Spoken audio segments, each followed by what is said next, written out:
no coração tranquilo da pequena vila de Vila Nova de Mil Fontes, onde as ondas do Atlântico beijam a areia dourada e o cheiro do mar se mistura ao perfume das flores silvestres, vivia Inês, uma menina frágil de apenas 13 anos. Os seus olhos castanhos, grandes e expressivos, refletiam a doçura e a inocência de quem ainda não conhece os horrores da vida. Naquela noite chuvosa, Inês encontrava-se sentada na pequena cama de madeira do seu quarto, vestindo um vestido leve de algodão azul claro, com rendas delicadas que contrastavam com o nervosismo que lhe tremia nas mãos. Os seus pés descalços descansavam sobre o tapete de lã, e um leve aroma jasmim emanava do seu colarinho, enquanto lágrimas silenciosas escorriam pelo seu rosto pálido. Mãe, dói muito, murmurou Inês com voz quase inaudível, a sua fragilidade a transparecer em cada sílaba.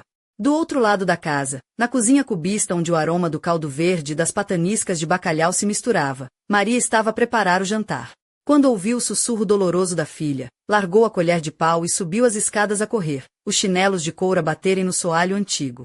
Ao entrar no quarto, o seu olhar fixou-se imediatamente em Inês, cujo rosto estava tão pálido que parecia quase translúcido, e os olhos brilhavam com uma tristeza profunda. O coração de Maria apertou-se dolorosamente. Inês, minha querida, o que se passa? Exclamou, ajoelhando-se ao lado da menina e pousando a mão quente na testa fria da filha. O contato gelado fez Maria estremecer. Inês não respondeu, apenas agarrou a mão da mãe com tanta força que as unhas quase perfuravam a pele. A dor era insuportável, a respiração difícil, como se o seu corpo lutasse para se manter de pé. De repente, da porta entreaberta, surgiu a voz calma, mas preocupada, de Dona Amália, a vizinha de idade avançada, conhecida por todos como a matriarca da aldeia. Passava pela rua e ouvirá os murmúrios angustiados. O que se passa aqui, Maria?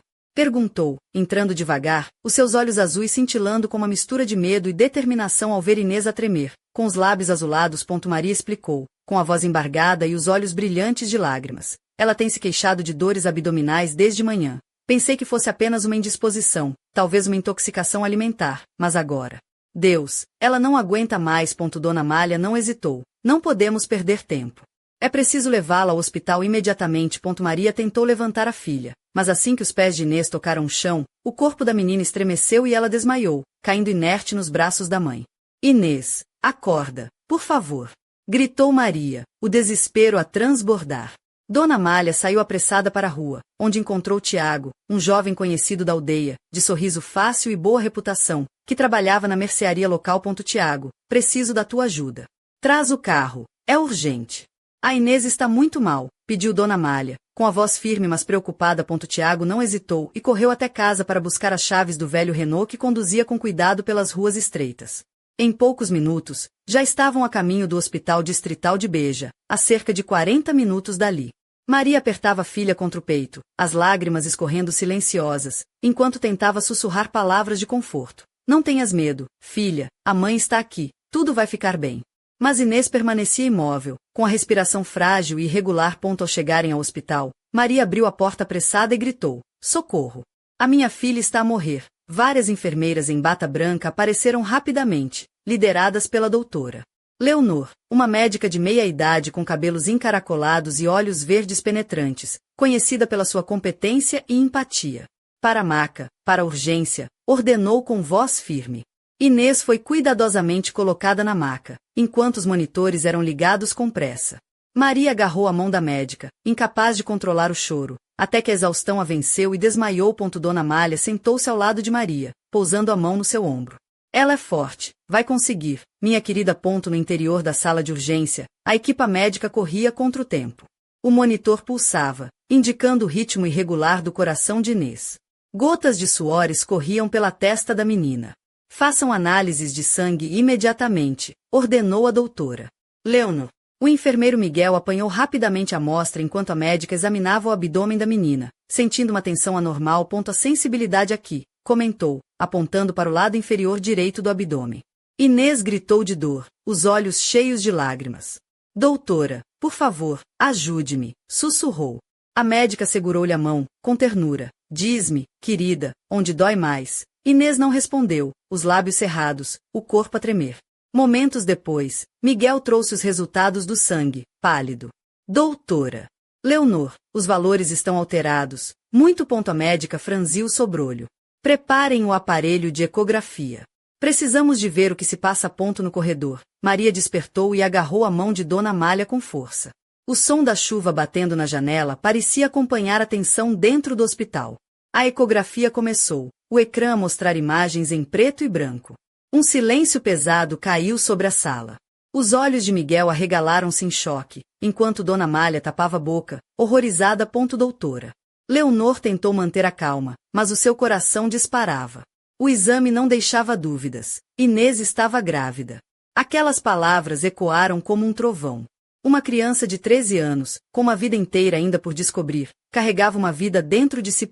Maria caiu de joelhos, as lágrimas a escorrerem sem controlo. Não pode ser verdade, murmurou, a voz embargada. Ela é apenas uma criança, doutora. Leonor aproximou-se e disse, com suavidade mas firmeza, infelizmente, não é um erro. Temos de agir rápido para protegê-la. No silêncio opressivo da sala, Inês abriu lentamente os olhos. Ao ver a angústia da mãe, lágrimas brotaram também no seu rosto. Maria segurou-lhe a mão, quase implorando. Não é verdade, filha, a doutora está enganada, não estás grávida, pois não? Mas Inês permaneceu muda, os punhos cerrados sob o lençol, o corpo trêmulo. Maria continuou, a voz carregada de desespero. Por favor, diz alguma coisa. Só o silêncio respondeu, enquanto as lágrimas escorriam silenciosas. Doutora. Leonor sentou-se ao lado de Maria, tocando-lhe o ombro. Sei que isto é muito difícil, mas agora o mais importante é garantir a segurança da Inês. Precisamos saber o que aconteceu. Maria apertou a mão da filha e, com lágrimas nos olhos, perguntou, quem te fez isto? Por favor, diz-me. Inês soluçou, mas não falou. Dona Amália segurou a mão de Maria, com ternura. Talvez ela ainda não esteja pronta para falar. Olha como ela está a tremer. Maria baixou a cabeça, a culpa consumir-lhe a alma. Perdoa-me, filha. Eu não te protegi. Sinto muito. O silêncio que se seguiu era pesado, cheio de dor e impotência. Doutora. Leonor chamou o enfermeiro Miguel. Miguel, chama a polícia imediatamente. Temos de agir. Fora da sala, a tempestade continuava, o vento a uivar, as gotas de chuva baterem com força nas janelas, como se o céu chorasse junto com eles. No interior, Inês encolhia-se sob o lençol, o medo a transbordar do seu olhar. Maria sentava-se ao seu lado, o olhar vazio, incapaz de compreender o que acabará de descobrir. De repente, a porta abriu-se com estrondo, e uma voz grave e autoritária encheu a sala. Boa noite, sou o comissário Paulo Marques. Recebemos uma chamada urgente do hospital. Um homem de cerca de 40 anos, com uma postura firme e olhar atento, entrou, fitando a sala e demorando-se no olhar trêmulo de Inês. Algo dentro dele apertou-se. Doutora. Leonor explicou rapidamente a situação. O comissário dirigiu-se a Maria com respeito. Senhora Maria, lamento, mas tenho de lhe perguntar, tem alguma suspeita de quem possa ter feito isto sua filha? Maria tentou responder, mas as palavras ficaram presas na garganta. Paulo aproximou-se de Inês. Inês, sou Paulo. Não tenhas medo. Estamos aqui para te proteger. Precisamos que nos digas quem te fez mal. A menina puxou o lençol até o rosto, a respiração acelerada. Nesse momento, passos apressados ecoaram no corredor, e a porta abriu-se de par em par. Vadim, exclamou Maria, em choque. A entrada estava Vadim, o padrasto de Inês, vestido com um casaco escuro, cabelo impecavelmente penteado, rosto impassível, mas com um olhar que escondia uma sombra inquietante e ameaçadora. Soube que a Inês estava no hospital. O que se passa aqui? Perguntou com voz calma, quase glacial. Maria levantou-se abruptamente. Vadim, a doutora disse. A Inês está grávida. As sobrancelhas de Vadim ergueram-se, fingindo surpresa, mas logo recuperou o controlo, murmurando com falsa indignação. Isso não pode ser verdade. Ela é apenas uma criança. Impossível. O comissário Paulo observava atentamente. Havia algo errado naquela frieza. Doutora. Leonor avançou e afirmou com firmeza. Os resultados são claros, Vadim. A ecografia confirmou. A Inês está grávida. Vadim congelou por um momento, depois aproximou-se da cama, inclinou-se e falou num tom baixo e controlado. Inês, estás a esconder-nos algo. A menina afastou-se, apertando o lençol, o corpo a tremer. Paulo olhou fixamente para Vadim. Qual a sua relação com a Inês? Vadim sorriu forçadamente. Sou o padrasto. Ela veio para nossa casa quando era pequena. Criei-a como se fosse minha filha. Tem alguma suspeita de quem possa ter feito isto? Perguntou o comissário. Vadim encolheu os ombros. Não faço ideia. A Inês é uma boa menina, vai à escola e quase não sai de casa. Paulo voltou-se para Inês, que ainda se escondia sob o lençol. Era evidente quem ela temia. Doutora. Leonor trocou um olhar com o comissário e aproximou-se da menina. Não tenhas medo, querida. Estamos aqui para... Na manhã seguinte, o sol despontava timidamente sobre Vila Nova de Mil Fontes, filtrando a sua luz dourada pelas frestas das janelas do hospital distrital, onde Inês repousava num quarto acolhedor, mas ainda marcado pela tensão dos últimos dias. O vestido azul que vestira na noite fatídica fora substituído por uma camisola hospitalar branca, com bordados discretos nas mangas, que a fazia parecer uma criança ainda mais frágil. O cabelo castanho, antes cuidadosamente apanhado, caía-lhe agora em suaves ondas sobre os ombros pálidos, e os olhos, embora inchados, brilhavam com uma mistura de medo e uma tênue esperança. Maria estava sentada ao lado da cama, com um lenço na mão, observando a filha com um olhar que misturava amor, culpa e determinação. O seu vestido de algodão bege, simples e modesto, contrastava com o brilho úmido dos seus olhos. No pescoço, pendia um pequeno medalhão de prata, presente de casamento, que ela apertava nervosamente. As unhas pintadas de um vermelho discreto batiam ritmicamente no braço da cadeira, como se o seu corpo procurasse um ritmo para acompanhar a tormenta interior. A porta abriu-se suavemente e a doutora Leonor entrou, com um sorriso cálido, trazendo uma bandeja com chá de camomila e biscoitos caseiros, um gesto que parecia querer aquecer não só o corpo, mas também a alma das duas. O seu jaleco branco, impecável, contrastava com os cabelos escuros e os olhos verdes que transmitiam uma força tranquilizadora. Uma gargalhada quase escapou-lhe ao ver Maria tentar disfarçar o nervosismo. Bom dia, minhas senhoras, disse, pousando a bandeja na mesa de cabeceira. Como está a nossa pequena guerreira hoje? Inês esboçou um leve sorriso, o primeiro desde a sua chegada, e apertou a mão da mãe com força. Melhor, respondeu, a voz ainda frágil. Maria tentou sorrir, mas as lágrimas ameaçavam escapar-lhe. Obrigada, doutora, disse, a voz embargada. Não sei como agradecer tudo o que tem feito por nós. Doutora. Leonor sentou-se ao lado de Maria, segurando a sua mão com ternura. Não foi nada, Maria. Estamos aqui para isso. Mas tem uma notícia importante. Já conseguimos marcar a primeira consulta com a psicóloga infantil que vai acompanhar a Inês. Chama-se Sofia, e é uma especialista em traumas infantis. Ela vai ajudar a Inês a encontrar a sua voz novamente. Inês apertou os olhos, um misto de medo e curiosidade a passar pelo seu rosto.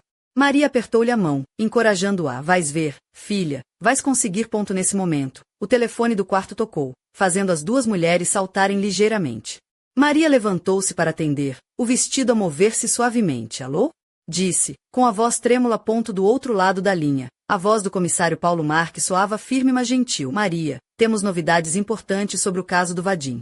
Os peritos informáticos conseguiram recuperar todas as mensagens que ele enviava para Inês, incluindo as ameaças mais recentes. Isso vai fortalecer muito o processo. Maria sentiu um nó na garganta. Obrigada, comissário. Isso é um alívio, ainda há muito para fazer, mas estamos a avançar. E, Maria, se precisares de alguma coisa, não hesites em ligar. Ela sentiu, fechou o telefone e voltou-se para a filha, tentando esconder a emoção. Está tudo a correr bem, Inês. Vais ver. Enquanto isso, no lado oposto da vila, numa pequena casa de pedra com janelas azuis e um jardim florido, Vadim preparava-se para enfrentar a tempestade que se aproximava. Vestia um fato cinzento escuro, com uma gravata preta meticulosamente apertada. O seu rosto, normalmente impassível, estava agora marcado por uma tensão que ele tentava esconder atrás de um sorriso frio e calculista. Na mão, segurava um pacote que continha documentos legais e uma lista de testemunhas que pensava poder manipular. Seu advogado, Leonel Silva, um homem alto e magro, de cabelos grisalhos e óculos finos, estava sentado à mesa da cozinha, revendo os detalhes do caso com uma calma desconcertante. Vadim, tens de manter a calma. A defesa vai ser firme, mas precisamos de evitar qualquer comportamento que possa complicar a situação. Vadim resmungou. Esta gente quer destruir-me. Não vou deixar. Leonel sorriu com ironia. Claro que não. Mas lembra-te, às vezes é preciso jogar o jogo para ganhar. Longe dali, numa rua estreita e sinuosa da vila, Tiago fechava a mercearia após mais um dia longo. Ele era um rapaz de sorriso fácil, cabelos castanhos desgrenhados e olhos que brilhavam com uma bondade natural. Vestia uma camisa de flanela vermelha e jeans gastos, e os seus sapatos de pele já mostravam sinais de uso. Rapaz, amanhã vais precisar de um café forte, disse a Dona Amália, que passava de muletas, carregando uma cesta de pão e queijo. Tiago riu-se. Dona Amália, com as notícias que temos, o café só para manter os nervos. Ela sorriu, embora os olhos estivessem preocupados. Ainda bem que estás aí para ajudar a Maria e a Inês. Esta vila não seria a mesma sem ti. Tiago corou, mas sentiu um calor no peito ao ouvir aquelas palavras. Naquela mesma tarde, Maria, acompanhada pela doutora Leonor e Dona Amália, recebeu a visita da psicóloga Sofia no hospital. Sofia era uma mulher de meia-idade, com cabelos loiros presos num coque desarrumado, uns óculos redondos que lhe davam um ar intelectual e uma voz suave que parecia envolver o ambiente numa aura de segurança. Inês observava-a com curiosidade, os seus olhos castanhos ainda cheios de dúvidas, mas também de uma vontade silenciosa de se libertar do peso que carregava. Olá, Inês, disse Sofia, sentando-se num puff colorido junto à cama. Sei que passaste por coisas difíceis, mas estou aqui para te ajudar a contar a tua história, no teu tempo, com as tuas palavras. A menina hesitou, depois abriu um sorriso tímido. Posso contar quando quiser? Sofia assentiu. Sim, sempre que quiseres. Maria sentiu uma lágrima escorrer-lhe pela face, misturando-se com a esperança que começava a brotar no coração. À noite, quando a vila mergulhava num silêncio quase mágico, apenas quebrado pelo som distante das ondas e pelo farfalhar das folhas, Inês fechou os olhos e segurou o diário lilás que o comissário Paulo lhe tinha oferecido.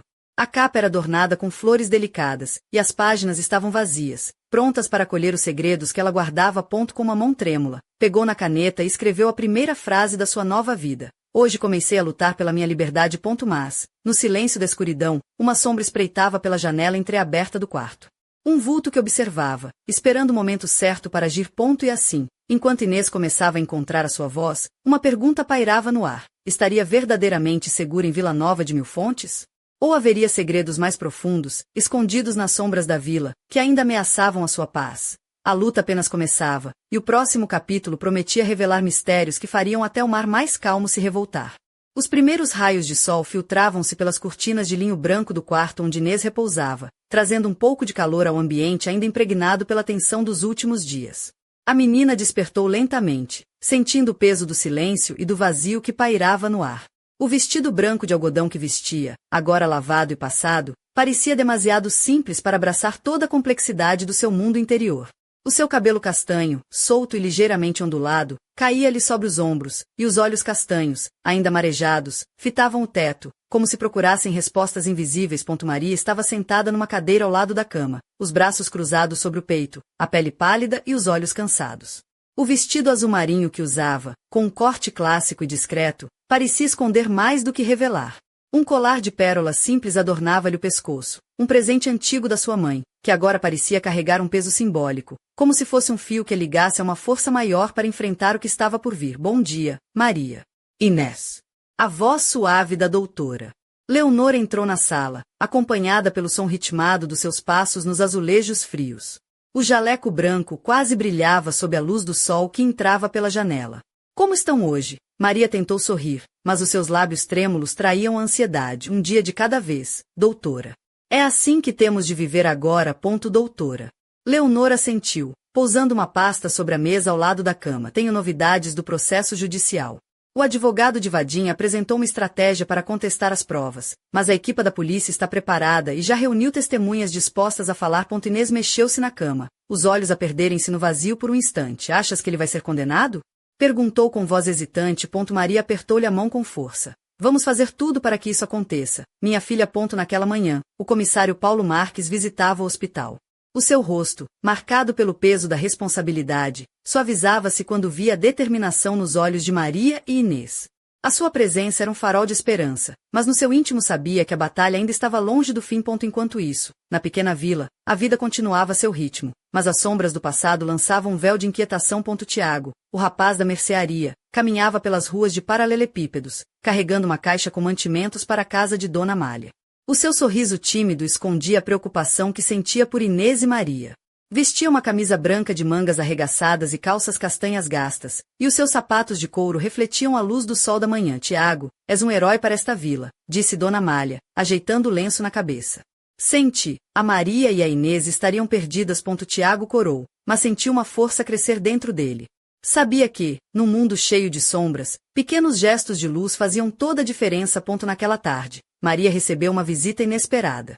O advogado Leonel Silva apareceu na porta da sua casa, uma construção rústica com paredes caiadas e janelas azuis, onde o cheiro a alecrim e a manjericão flutuava no ar. Maria, preciso conversar consigo, disse Leonel, com um sorriso frio e calculista.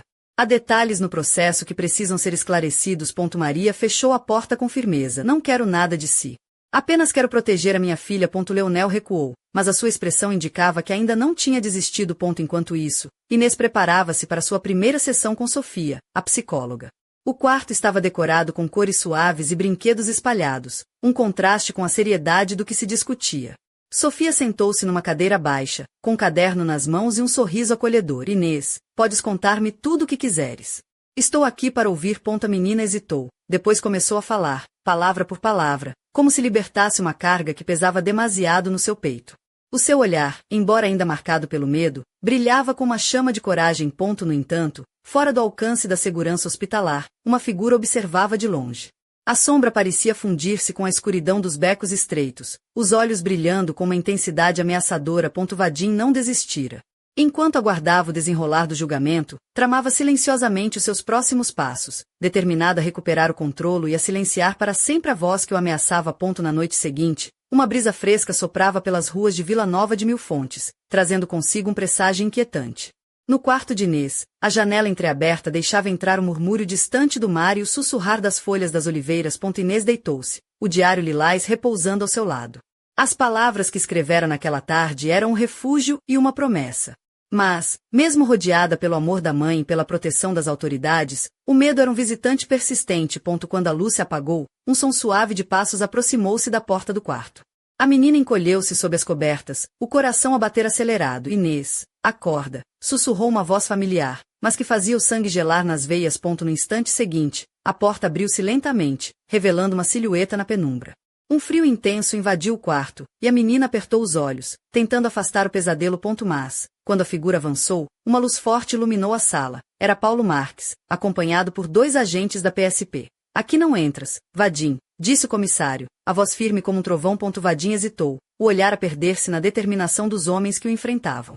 Pela primeira vez, sentiu que o seu império de medo começava a ruir. A batalha pela justiça estava longe de terminar, mas naquele momento, Inês soube que não estava sozinha. Que, mesmo nas sombras mais profundas, a luz da esperança podia brilhar. E enquanto a vila de Vila Nova de Mil Fontes continuava a viver entre o mar e o céu, uma pergunta permanecia no ar. Até onde iria Vadim para recuperar o que acreditava ser seu? E quais segredos ainda se escondiam nas águas tranquilas do Atlântico, prontas para emergir e confrontar a verdade? O próximo capítulo prometia revelar não só a força de uma menina, mas também os ecos de um passado que recusava ser esquecido.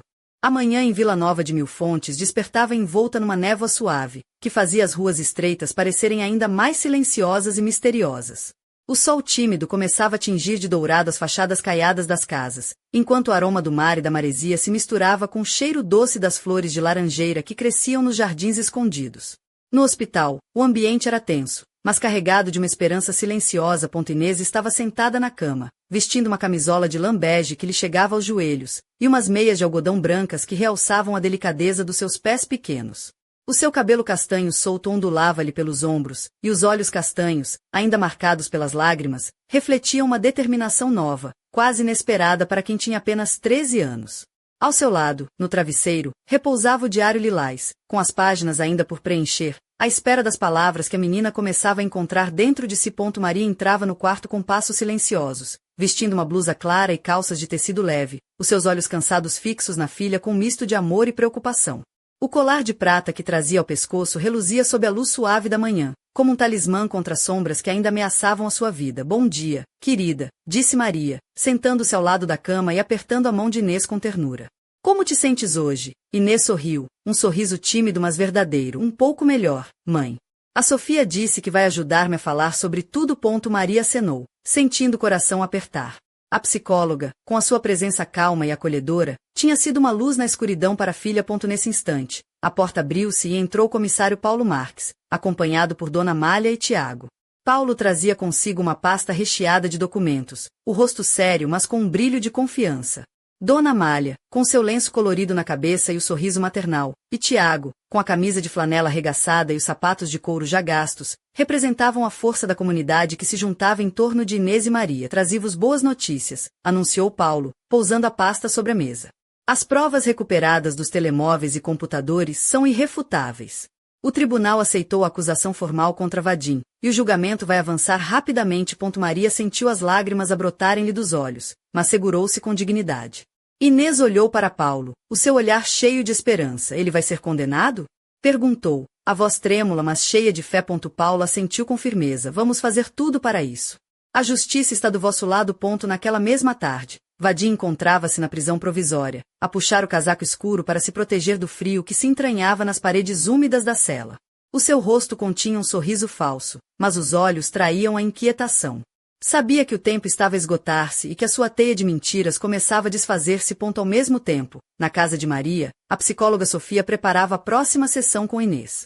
O quarto, decorado com cores suaves e brinquedos cuidadosamente escolhidos, era um santuário onde a menina podia começar a reconstruir a sua história.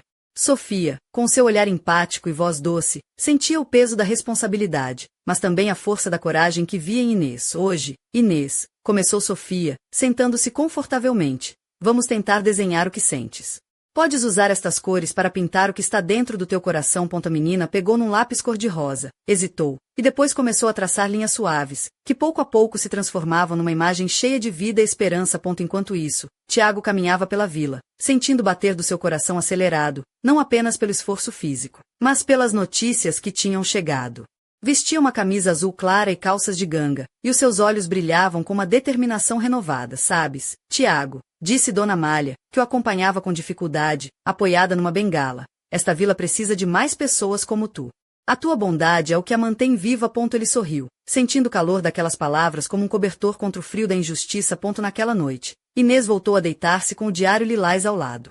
As palavras que escrevia começavam a formar uma história de força e resistência, um testemunho silencioso que apenas ela conhecia. Mas, mesmo em segurança, o medo não a abandonava completamente. Quando a luz se apagou, ouviu um ruído na janela entreaberta. O seu coração disparou, mas desta vez não se encolheu. Levantou-se lentamente e aproximou-se da janela, a respiração contida. Do lado de fora, uma figura sombria espreitava, mas antes que pudesse dar um passo, uma luz forte iluminou o jardim. Era o farol da lanterna do comissário Paulo, que patrulhava a área. Aqui não, Vadim, murmurou Paulo, a voz firme e resoluta. A figura hesitou, depois desapareceu na escuridão. Inês fechou a janela e respirou fundo, sentindo pela primeira vez que, apesar das ameaças, a sua voz e a sua coragem eram mais fortes do que o medo. Mas, enquanto a vila dormia, uma nova sombra movia-se nas ruas estreitas, pronta para desafiar a paz conquistada. E a pergunta que todos temiam permaneceria. Quem seria o verdadeiro inimigo? E até onde iria para manter os segredos enterrados? A história de Inês continuava, agora não só uma luta pela justiça, mas uma batalha pela verdade, onde cada passo podia revelar mistérios ainda mais profundos, e onde a coragem de uma menina poderia mudar para sempre o destino de Vila Nova de Mil Fontes. A alvorada em Vila Nova de Mil Fontes trouxe consigo uma brisa fresca que dançava entre as folhas das oliveiras, espalhando um aroma terroso e salgado pelo ar. O céu tingia-se de tons rosa e laranja, prometendo um dia de sol após as tempestades recentes. No hospital distrital, o quarto de Inês mantinha-se silencioso, exceto pelos suaves suspiros da menina que dormia profundamente, exausta das batalhas internas e externas que travara. Maria sentou-se na cadeira ao lado da cama, com as mãos entrelaçadas e um olhar perdido no vazio, ainda processando as últimas semanas. O vestido azul marinho, simples mas elegante, parecia envolver-lhe a alma numa armadura invisível. No pescoço, o medalhão de prata brilhava tenuemente com a luz matinal, um símbolo de esperança e proteção. Os seus olhos, vermelhos de cansaço, refletiam a força que apenas uma mãe poderia ter. O quarto abriu-se suavemente e a doutora Leonor entrou, acompanhada por Sofia, a psicóloga. Sofia trazia nos olhos um brilho caloroso e uma serenidade que parecia contagiar o ambiente. O seu vestido de algodão bege e o cabelo loiro preso num coque despretensioso faziam-na parecer uma figura maternal e segura. Bom dia, Maria. Bom dia, Inês, começou a médica, com um sorriso tranquilo. Hoje temos uma consulta importante. Sofia vai ajudar a Inês a dar passos mais firmes na sua recuperação emocional. Inês despertou lentamente, os seus olhos castanhos encontrando os da psicóloga com uma mistura de curiosidade e receio. A camisola de lã bege que vestia parecia demasiado grande para o seu corpo magro, e as suas mãos pequenas tremiam ligeiramente. Sofia sentou-se numa cadeira baixa, próxima da cama, e estendeu a mão com delicadeza. Inês, hoje vamos falar um pouco sobre o que sentes, e não há pressas.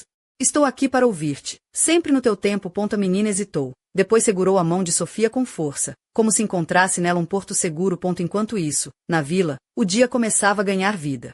Tiago abria a mercearia, o sorriso habitual a iluminar-lhe o rosto. Vestia uma camisa de flanela vermelha, arregaçada até os cotovelos, e umas calças de ganga gastas que testemunhavam os dias de trabalho. Ao seu lado, Dona Amália ajeitava as mercadorias, o lenço colorido na cabeça a balançar suavemente. Tiago, meu rapaz, estou tão feliz por ver a vila acordar assim, disse a velha senhora, com um brilho nos olhos. Depois de tudo, ainda esperança. Tiago respondeu com um sorriso tímido, sentindo que, apesar das sombras que pairavam no ar, a força da comunidade era um farol que os guiava. Naquela tarde, Maria recebeu uma visita inesperada.